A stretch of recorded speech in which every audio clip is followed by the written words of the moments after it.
Back in the studio, live from Hartford, Connecticut, in the iHeartMedia studios, Dr. Tara and I are here for a podcast recording. So exciting. Yes. I love when we're together. And there's a magic, listeners, that maybe you hear it too, but when we're live in the studio, it's a little different. Yeah, and if you're seeing us on YouTube, you see my magic sparkly shirt. Exactly. So we had a lovely dinner last night. We did. But I find myself in any restaurant, and maybe you do too, like kind of critiquing from everything, from the service to the ambiance to the food. Yes, I definitely do that. I feel like I'm a amateur food critic slash influencer, foodie, whatever you want to call it. And you know what's really great is I pay attention a lot now, especially, I moved to Connecticut 2 years ago. I'm from here, but have not lived here in 2 years. Yeah. So on Instagram, we see all of these reels about the latest and greatest restaurants that are coming out, or stores or pop-up things and things we should try. And so I know a lot of times now that's how people are picking places to go. They have people that are posting content on this. And so I think in that vein, we have a lovely guest today who could relate to our escapades eating out and enjoying cuisine, because our guest is a lifestyle TV contributor, a nachopreneur, and an upcoming author. Welcome to the Well Off Podcast, Alex P. Taylor. Welcome. Hello, So you mentioned that you're an author. So wait, upcoming. When is it coming out? So right now it's a whole process of where I'm actually taking my cookbook proposal and pitching it to agents to get it published. Oh. Okay. So I've been working on this cookbook for the past year. Okay. And now is the time, which is really interesting because I've been covering this on TikTok, going through the process of how you get a book nationally published. I love that. So this is a really fun time for me where I've had a lot of adventures in my life. I've been a musician. I've been, a content creator. I've done reality TV. This is my year of really focusing on my cookbook. Great. And making that happen. Because Love it. if you work hard and you think big Yeah. and you're having fun, Yes. anything is possible. Amen Alex, to that is the essence of the Well Off Podcast. Yes. Listen, That is what we preach here. Well, I'm going to high five you virtually across this No, table. we're Okay, on here, YouTube. here, We we can can high do it. five. Yeah, do it. okay, I got you. Also, so Alex, Okay. Okay. We're like on a journey right now. Okay. This is a journey. You're manifesting. I am, and I believe, again, that work hard, think big. Yes. Do not, Yes. don't give up. And I think Yes. that's really We one say of it my all the time. We do. We do. All the time. Tara not give actually up. read my tarot cards last night because I'm all into this. We had a psychic on our podcast a few months ago, and she gave me a little reading about my love life. She's like, I'm going to read you tarot cards. And I was like, this would be amazing. So anyway, we're all about the manifesting and creating abundance for ourselves. So yeah, that's awesome. I'm And excited achieving for this cookbook. dreams Of and course. thinking big and not making our Absolutely. ideas or selves small. And also, I would say surrounding yourself with like-minded people. Amen. Right? And so being in this room, I feel that energy. Yeah. I feel the creativity. I feel the energy. And it's always great to be surrounded by other people like yourself. Yes. And you know that when you're next to them. That's Yes. right. She's a very good energy feeler, reader. Yes. How do you say it? Yes. Me too. Yes. I honestly, I feel it, Yes. which is Yes. always, I which is love good. that. I love that. I have a burning question. Okay. How and when did this love of nachos birth itself?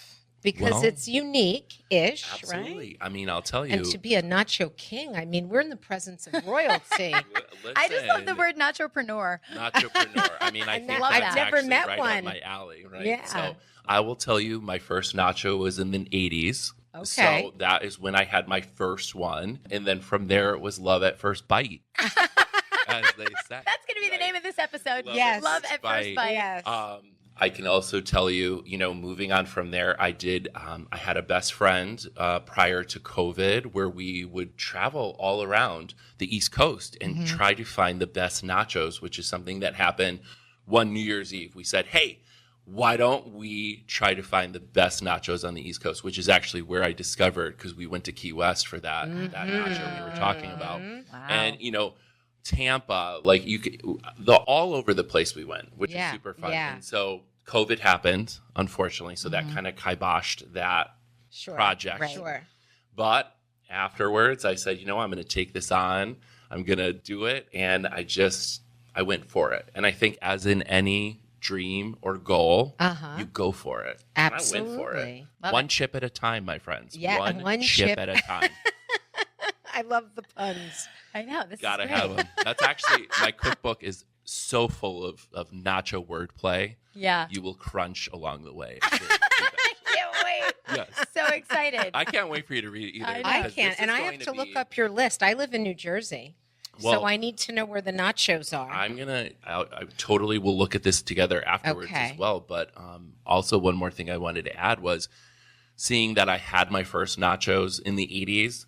My cookbook is a 1980s theme as well. Oh, we yes. love that. I love we the love that. 80s. We love 80s pictures music. And, graphics will all be in line with that as well. Love that. I'm really excited for this. Can you tell? Yes. Like, No, I cannot am wait. too. Yes. And if I'm so there- hungry right now. if My stomach's there- growling. If there's a literary I hear it. agent listening right now and you want to reach out to me, find me. That's right. AlexBTaylor.com. Also, That's it. Gina, literary agent. Gina also is writing a book. I am writing so a we book have too. Wait a minute. two Yes. emerging You're writing authors. right now? Yes. So listen, we could talk about this afterwards too, Yes. because it is honestly a whole process, and I've learned so Oh, much. good. 'Cause I'm just writing. I I haven't even can't gotten to wait. the point of trying to get it Yeah. where it needs Well, to be. And I have a book I will in help me. you. Oh, I have a okay. book in me. Well, but let's all be a conglomerate together. I would love and it. Just Yes. really support each other's Love book this. journeys, because this is a huge undertaking. And when you think you're ready to publish your book, you actually, you have to find that agent, which Mm-hmm. then ends up taking like 2 years to actually get the book out. Yeah. So this is the beginning of my journey, Yes, right? yes. And I'm happy to kind of manifest it here in terms of Love it. where this is us going. too. I'm Yeah. Where excited. does this drive of yours come from? That's a good question. I think I've always had it within me. I've always been very goal motivated and had my eyes on the prize a lot. I think for me, when I think something, I really work hard to make it happen. And I'll switch gears to another life for me when I was doing music. I've recorded 4 albums worth of music and songs. Wow. Which You is, singing? me, the lead singer, and the lyricist as well. Give us a little taste. Oh Yeah, my on the spot. Just kidding. We're together, come what may, come whatever. And I did that song with LaTanya Farrell, which is a local Hartford singer here. So shout out to LaTanya. But this was, for me, it was something I knew I always had within me. I had the music, I had the songs, and I often said to myself, it's kind of like having an antenna, and you're just receiving these things to yourself sometimes. And whether you're listening or not, that's the big difference. Yeah. So you also have, in your love for nachos and food and all of that, you also have a love for reality TV. So that was another chapter. I've lived You have a very, lot of chapters. I've Look, lived- another pun. Yeah, I've lived, Speaking of books. yes. Let's go below deck for a second. Yes. Oh. So he was a guest on Below Deck. Yeah, so that was a whole process. Season 11, 2 episodes. It was an amazing experience getting to go on the St. David, which is a 250-foot Italian super Wow. yacht. And my first time ever leaving the country to Grenada in the Caribbean. Wow. And it was, talk about, if you're going to do something for the first time, go big or Go go big. home. Yeah, seriously. That's That's my right. motto. Go I big or can go always home. watch the first time I left the country now and by going on Hulu. Right. Well, I'm doing that Peacock. tonight. Yeah. this is Tonight. you need to. I mean, will. honestly. I will. And from there, and even prior to that, one of the segments I did with Scott and Kara on Great Day, Connecticut got picked up by Last Week Tonight with John Oliver. Oh, So that was before that, and then Below Deck happens, and then all of a sudden, we're in Hell's Kitchen land. So I was a saw featured that. table Yeah. for this past season at Foxwoods. And, like I said, I think this past year for me was the year of reality TV. This year for me is the year of The book. Yes. Yes. Of every year, there's something new and exciting to look forward to. So I think that's always, I just love that. So you had a podcast about reality TV, or you still do? I have 2 podcasts. 2 podcasts. Actually, Oh, which is, I'm again, like so. go Oh big my or go God, home. you are Yeah. so busy. I do. So one of them was inspired by the reality TV experience that I have called Reality Puss. On the show, I had octopus nachos, which was a request as the primary for the show. Okay. They made those. So it was reality TV plus octopus became reality plus. But then another podcast that I started around the same time is called 7 Minutes in a Bar.